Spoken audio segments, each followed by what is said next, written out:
যত দিন আসছে তত শীতটাও বাড়ছে। আজকে এত শীত যে কিছুই রান্না করতে ইচ্ছে করছে না, মনে হচ্ছে কম্বল মুড়ি দিয়ে খালি শুয়েই থাকি। কিন্তু কিছু তো রান্না করতে হবে, তাই ভাবলাম কি রান্না করব।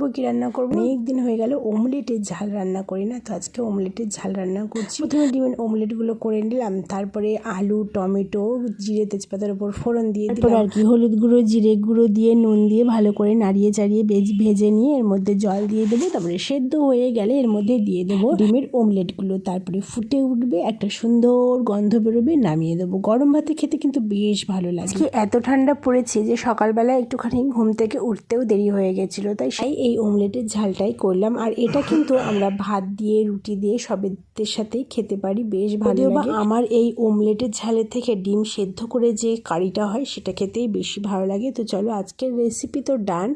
আর আমার বর সন্ধেবেলা একটি কি ইজিবিজি খাবার এনেছিল, সেটা দিয়ে ভিডিওটা শেষ করলাম।